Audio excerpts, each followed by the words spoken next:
As the skilled handlers approached the Cobra, their movements were precise and practiced, each gesture a dance of confidence. Jake watched, heart pounding, as they gently coaxed the snake into a clear, specialized container. The venom, a shimmering liquid, was carefully extracted and sealed in vials, each labeled with meticulous detail. Jake's palms were sweaty. The thought of working so closely with such deadly creatures made his stomach churn. Yet, beneath his apprehension, a spark of excitement flickered. This was where he truly belonged. The air was thick with humidity and the faint, acrid scent of reptile musk as Dr. Alan Pierce stepped onto the farm of 1,000 fangs. Rows of enclosures stretched endlessly, each housing the serpentine kings of venom, the king cobras. Workers in protective gear moved with a practiced urgency, their eyes darting nervously as they approached the hissing enclosures. Dr. Pierce felt a mix of awe and trepidation. The intricate dance of extraction loomed ahead, a delicate balance between science and danger, and he knew that one misstep could lead to disaster. The air was thick with humidity and the faint, acrid scent of reptile musk as Dr. Alan Pierce stepped onto the farm of 1,000 fangs. Rows of enclosures stretched endlessly, each housing the serpentine kings of venom, the king cobras. Workers in protective gear moved with a practiced urgency, their eyes darting nervously as they approached the hissing enclosures. Dr. Pierce felt a mix of awe and trepidation. The intricate dance of extraction loomed ahead, a delicate balance between science and danger, and he knew that one misstep could lead to disaster.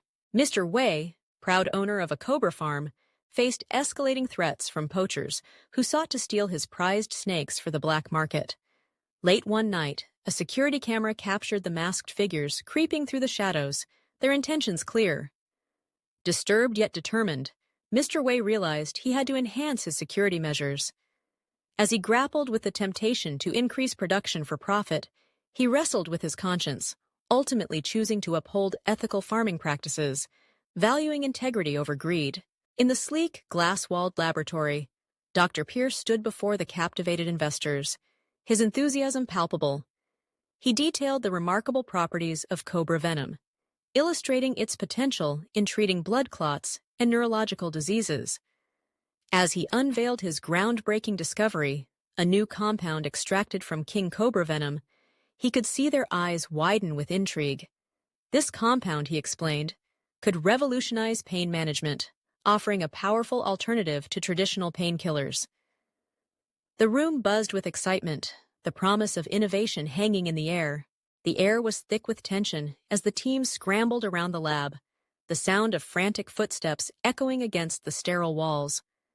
A sharp scream pierced the chaos. Tom had been bitten during venom extraction. Dr. Pierce's voice cut through the panic, steady and commanding, reminding everyone of the inherent risks in their line of work. "Stay focused! We need to administer the anti-venom quickly!" As they worked frantically, the gravity of their mission weighed heavily on them, a stark reminder of nature's unpredictability. As Dr. Pierce stepped into the dimly lit cobra farm, the air thick with tension, she was immediately struck by the juxtaposition of life and death. Mr. Wei, with a confident smile, extolled the virtues of his operation, boasting about the life-saving antivenom produced from the snakes. Yet, as he spoke, Dr. Pierce felt the weight of ethical dilemmas pressing down on her. Can progress justify the commodification of these creatures, or does the end truly justify the means? Jake stood amidst the celebration, the clinking glasses and laughter echoing in his ears, yet his mind was clouded with doubt. Dr. Pierce's breakthrough, a medicine derived from cobra venom, promised miraculous healing, but at what cost? The thought of breeding more cobras haunted him. Would they be mere commodities, stripped of their wild essence? As investors reveled in profits, Jake couldn't shake the feeling that their triumph might lead to more harm than good, perpetuating a cycle of exploitation masked as progress. When the storm struck, chaos erupted as the cobras slithered from their shattered enclosures, their glossy scales glimmering in the rain-soaked jungle. Workers scrambled, nets in hand, hearts pounding with urgency.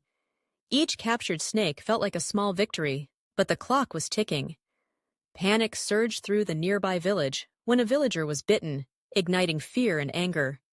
As hostility mounted, the workers faced not only the snakes, but the growing resentment of the community, racing against time to avert disaster. Mr. Wei stood before the gathered team, his voice steady as he unveiled the farm's new direction towards sustainable venom farming. He spoke passionately about reducing exploitation, emphasizing the importance of ethical practices in science. Jake, inspired by this vision, chose to stay, believing in a future where responsible science could thrive. As the sun dipped below the horizon, golden rays illuminated thousands of king cobras in their enclosures, a breathtaking reminder of the delicate balance between nature, science, and profit. Mr. Wei stared at the offer letter, the figures dancing before his eyes like a mirage of prosperity. Doubling production seemed enticing, yet Dr. Pierce's words echoed in his mind, a haunting reminder of the ecological toll that mass farming could exact. The farm had always been a sanctuary, a testament to sustainable practices. As he weighed the promise of profit against the potential harm to the land and community, he felt the weight of responsibility pressing down, urging him to choose wisely.